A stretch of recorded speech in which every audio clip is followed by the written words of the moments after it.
네,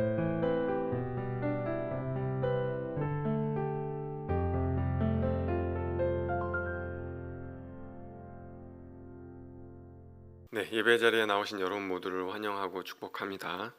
오늘 매일 주심 기도회 10월 11일 화요일인데요. 하나님의 은혜를 구하며 기도의 자리로 나아가겠습니다. 기도하겠습니다. 참 좋으신 주님 감사를 드립니다. 오늘도 하루의 시작을 말씀으로 기도로 예배로 시작하게 하시니 감사를 드립니다. 주님, 우리 두 손에 움켜쥐고 있던 것들을 내려놓고 주님께 나아가길 원합니다. 더욱 주님을 사랑하고 싶고 더욱 주님을 의지하고 싶습니다. 그래서 주님의 마음에 우리 모두가 기쁨이 되기를 소망합니다.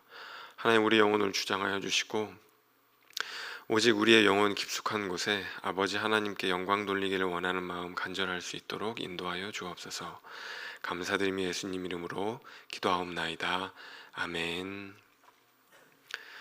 네, 오늘 하나님께서 우리에게 주시는 말씀은 전도서 6장 1절에서 12절의 말씀입니다. 전도서 6장 1절에서 12절의 말씀, 제가 하나님의 말씀 봉독하도록 하겠습니다. 내가 해 아래에서 한 가지 불행한 일이 있는 것을 보았나니 이는 사람의 마음을 무겁게 하는 것이라. 어떤 사람은 그의 영혼이 바라는 모든 소원에 부족함이 없어 재물과 부요와 존귀를 하나님께 받았으나 하나님께서 그가 그것을 누리도록 허락하지 아니하셨으므로 다른 사람이 누리나니 이것도 헛되어 악한 병이로다. 사람이 비록 100명의 자녀를 낳고 또 장수하여 사는 날이 많을지라도 그의 영혼은 그러한 행복으로 만족하지 못하고 또 그가 안장되지 못하면 나는 이르기를 낙퇴된 자가 그보다 낫다 하나니 낙퇴된 자는 헛되이 왔다가 어두운 중에 가매 그의 이름이 어둠에 덮이니 햇빛도 보지 못하고 또 그것을 알지도 못하나 이가 그보다 더 평안함이라. 그가 비록 천년의 갑절을 산다 할지라도 행복을 보지 못하면 마침내 다 한 곳으로 돌아가는 것뿐이 아니냐. 사람의 수고는 다 자기의 입을 위함이나 그 식욕은 채울 수 없느니라. 지혜자가 우매자보다 나은 것이 무엇이냐. 살아있는 자들 앞에서 행할 줄을 아는 가난한 자에게는 무슨 유익이 있는가. 눈으로 보는 것이 마음으로 공상하는 것보다 나으나 이것도 헛되어 바람을 잡는 것이로다. 이미 있는 것은 무엇이든지 오래전부터 그의 이름이 이미 불린 바 되었으며 사람이 무엇인지도 이미 안 바 되었나니 자기보다 강한 자와는 능히 다툴 수 없느니라.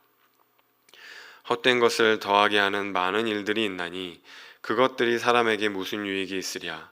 헛된 생명의 모든 날을 그림자같이 보내는 일평생에 사람에게 무엇이 낙인지를 누가 알며 그 후에 해 아래에서 무슨 일이 있을 것을 누가 능히 그에게 고하리요. 아멘. 오늘 전도서 6장의 말씀으로 하나님의 은혜를 나누겠습니다. 여러분, 어제 전도서 5장의 말씀을 나누었는데요. 어제 이제 부와 재물에 대한 이야기가 있었습니다.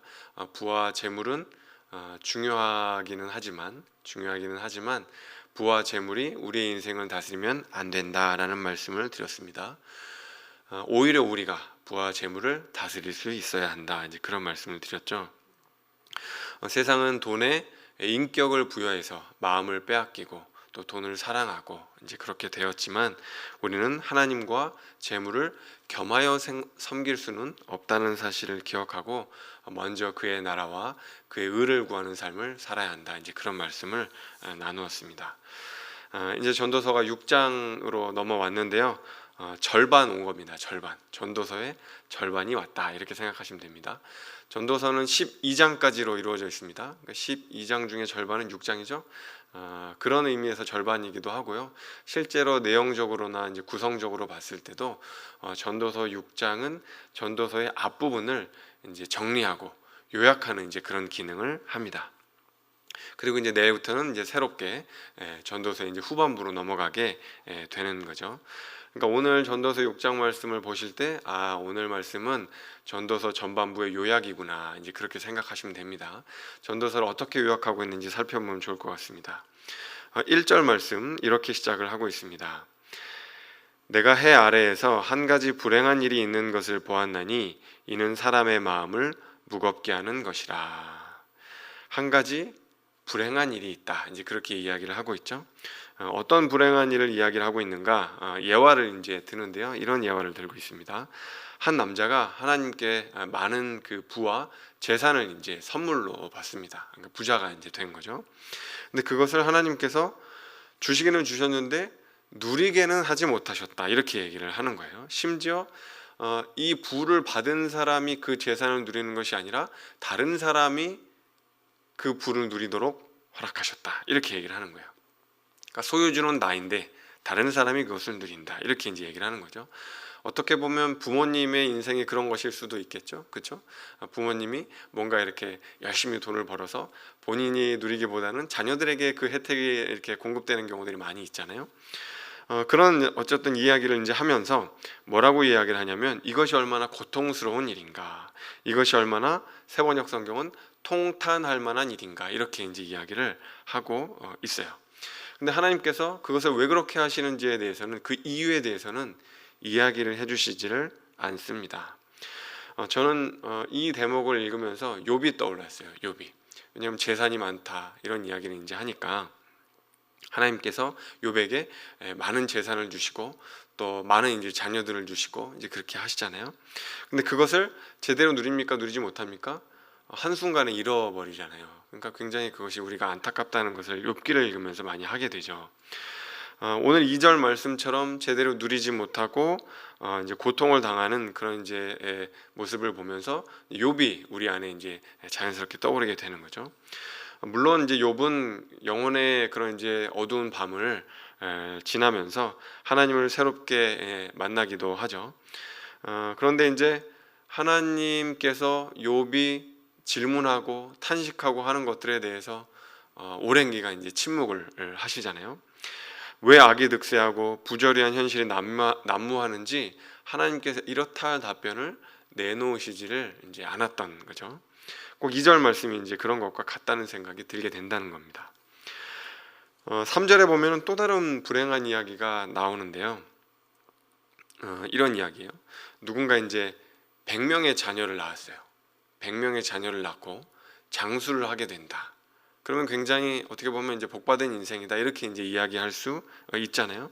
그런데 그 삶이 만족스럽지 못하다면 차라리 낙태당한 사람의 삶이 낫다. 낙태된 자의 삶이 낫다. 자녀를 100명이나 낳고 장수해도 만족한 삶을 살지 못하면 낙태된 자와 같다, 이렇게 이제 얘기를 해요.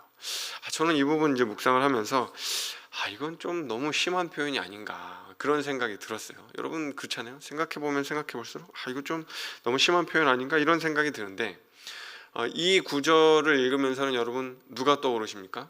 자녀를 100명 낳고 장수하고 누가 떠오르세요? 사실 100명의 자녀를 낳는 사람이 어디가 있겠어요? 왕 아니면 불가능하겠죠, 그렇죠? 그때 당시에 이제 뭐 후궁이나 첩이나 뭐 이렇게 많이 둘 수 있으니까요. 솔로몬이 떠오르신다면 맞게 떠오르신 것 같아요. 솔로몬이 무려 700명의 후궁을 두었고요, 300명의 첩을 두었어요. 그러니까 이제 아마도 100명 가까이 그런 자녀를 낳을 수 있었겠죠. 재산이면 재산, 자녀면 자녀 다 가져본 이제 솔로몬은 삶에 만족이 없으면 그거 다 허망할 따름이라고 이야기를 이제 하잖아요. 왜 엄마의 태안에서 죽은 아이가 더 복되다, 이제 그렇게 이야기를 하는가 보면은 5절에 그런 구절이 있어요. 이는 그보다 평안합니다. 이는 그보다 평안합니다. 이렇게 이제 얘기를 하는데요. 이게 이제 무슨 말인가 하면은 태 안에서 죽은 아이는 세상의 고통을 모르고 죽었으니 실은 그 아이가 더 평안하다, 복되다, 이렇게 얘기를 하는 거예요. 그러니까 인생을 실제로 살아가다 보면 수많은 허무하고 허망하고 고통스러운 일들이 많은데 태 안에서 죽은 아이는 그 고통을 겪지 않았으니까 더 복되다, 평안하다, 이렇게 이제 얘기를 하는 거죠. 그러니까 전도서는 그만큼 우리의 인생이, 우리가 살아가면서 겪는 여러 가지 일들이 그만큼 허무하고 허망하다, 이제 그런 이야기를 하는 거예요. 심지어 6절에는 뭐라고 얘기를 하냐면요, 1000년의 갑절을 산다고 해도, 2000년, 3000년을 산다고 해도 우리는 결국 한 곳으로 다 돌아가지 않느냐. 우리가 각기각색의 다른 인생을 살아도, 부자요 가난한 자요 그런 삶을 살아도 결국은 한 곳으로 돌아가지 않는가. 어디로 돌아간다는 거예요? 무덤으로, 죽음으로. 결국 우리는 죽음 앞에다 유한한 인생을 살지 않는가? 이제 그런 이야기를 하는 거죠. 그리고 나서 9절의 마지막에 그렇게 끝나는 거예요. 이것도 헛되어 바람을 잡는 것이로다. 이것도 헛되어 바람을 잡는 것이로다. 그러니까 여러분, 전도서 1장에 헛되고 헛되고 했더니 모든 것이 다 헛되다 이렇게 이제 시작을 했죠. 그런데 전반부의 결론을 지금 어떻게 끝내고 있는 거예요? 이것도 헛되어 바람을 잡는 것이로다. 다 헛되다 이렇게 이제 얘기를 하는 거죠. 인간은 이것도 하고 싶고 저것도 하고 싶어서 이것저것 모든 수고를 감당을 하지만 그것도 헛되고 또 그 얻어진 것에 만족하지 못하고 그 유익을 누리지도 못하고 결국 죽음 앞에 봉착을 하게 되니까 그 모든 것이 다 헛되다. 인생은 허무하다. 이렇게 얘기를 하는 거죠. 여기까지 이제 읽으면요, 참 인생 허무하다, 진짜 허망하다, 이제 그런 생각이 드실 것 같아요. 한편으로는 인생 허무한데 뭐하러 그렇게 아둥바둥 열심히 살아야 하나 이런 생각이 들고요. 우리 자녀들이 전도서 말씀을 묵상을 한다고 생각해 보세요. 얘야, 인생은 다 허망한 것이다, 허무한 것이다, 대학 가도 다 쓸데없다, 열심히 공부해봐야 다 의미 없다, 돈 열심히 벌어야 다 의미 없다, 결혼해서 뭐하냐, 뭐 이렇게 이야기하면 여러분 정말 이건 좀 뭔가 이상한 거잖아요.